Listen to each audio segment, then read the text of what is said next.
बैठने जा ही रहे थे, सुरुचि माता ने देख लिया और देख करके हाथ ही पकड़ लिया और कहा कि हे ध्रुव, ये तू क्या कर रहा है? तो कहा कि माँ, मैं पिता की गोद में बैठने जा रहा हूँ। तो कहा तू पिता की गोद में बैठ नहीं सकता। क्यों? क्योंकि तेरे पास वह तप पुण्य नहीं है। क्या यह राजा उत्तानपाद मेरे पिता नहीं है माता? कहा ना, बैठ सकता है। कब मां? तपसाराध्य पुरुषम तस्यैवानुग्रहेण मे गर्भे त्वं साधयात्मानं यदिच्छसि नृपासनम। कब बैठ सकता है? जब तू तप करे। तपसा आराध्य, तुझे तप करना पड़ेगा। गर्भे त्वं साधयात्मानम, तप कर कर के, साधना कर कर के हे ध्रुव, तब कहीं जाकर के तुझे मेरा गर्भ मिलेगा। और जब मेरे गर्भ से प्रकट होगा, उत्पन्न होगा, तो कहा तब राजा की गोद में बैठने का तो अधिकारी होगा। ध्रुव जी महाराज को बड़ा बुरा लग गया। हाथ पकड़ कर करके, झटका दे कर करके सुरुचि माता ने पुत्र ध्रुव को हटा दिया।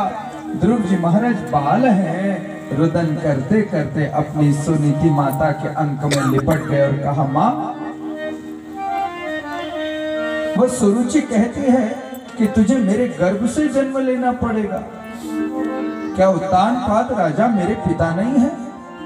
जैसे मेरा भाई उत्तम बैठा है, तो कहा ऐसे मुझे बैठने का अधिकार नहीं है।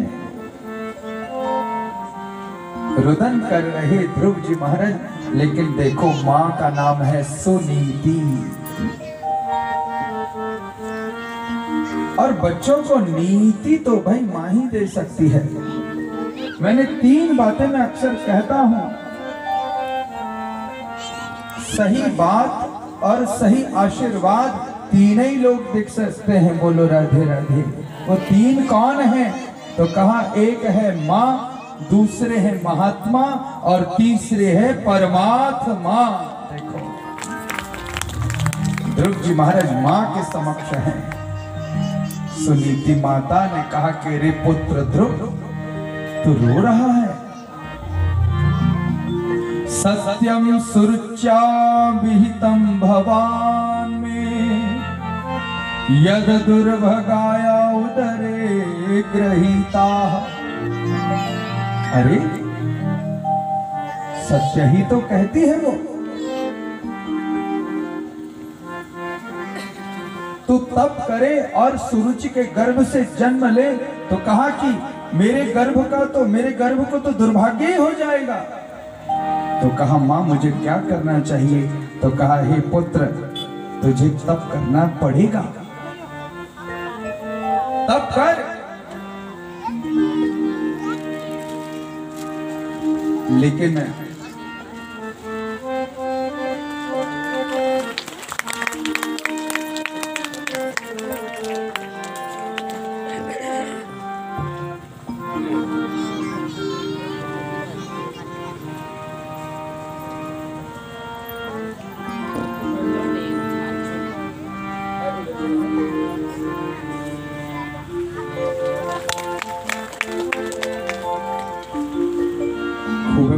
हूँ पुरान कहावत सुने, मेरा गांव में फूलने मो, तुम्हारे गांव में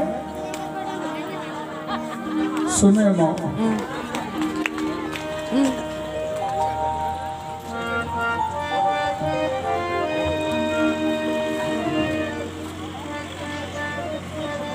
सुनीति माता ने देखो नीति प्रकट कर दी और कहा कि हे पुत्र ध्रुव,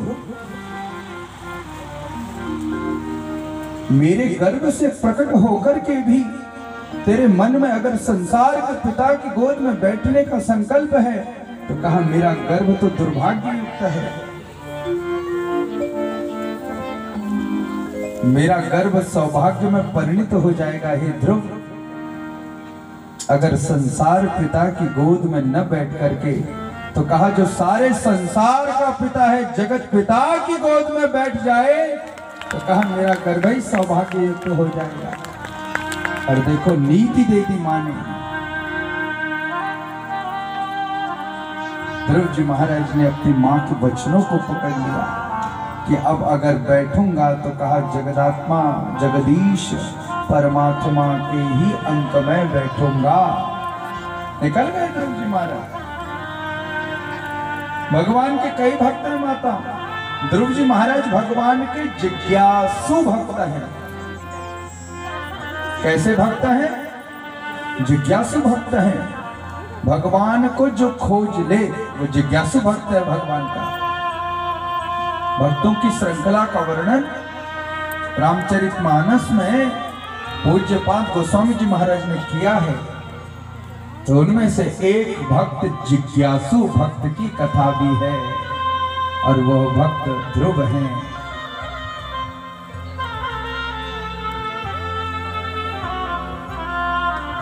मां को प्रणाम किया। भक्त ध्रुव निकल गई वन की ओर भगवान की गोद में बैठने के लिए।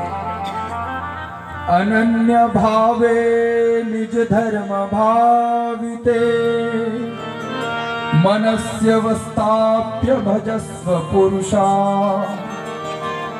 भगवान न रत्न से रीझे जाते हैं न वस्त्र से। नहीं रीझेंगे भगवान।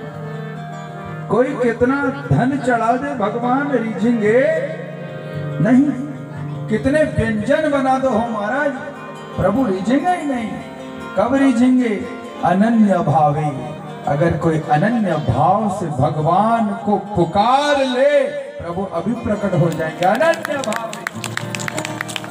भागवत में भगवान कह रहे हैं हमारे पुकार में गड़बड़ी है, भगवान के आने में देरी तो अभी प्रकट हो जाएंगे।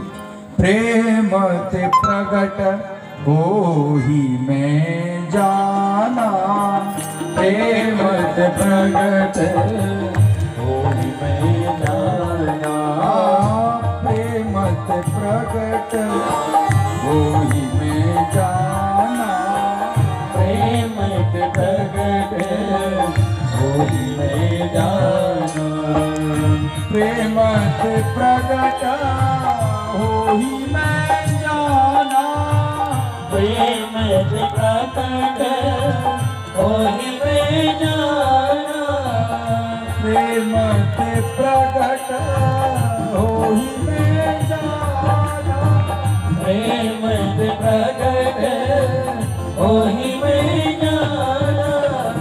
हरि व्यापक सर्वत्र सम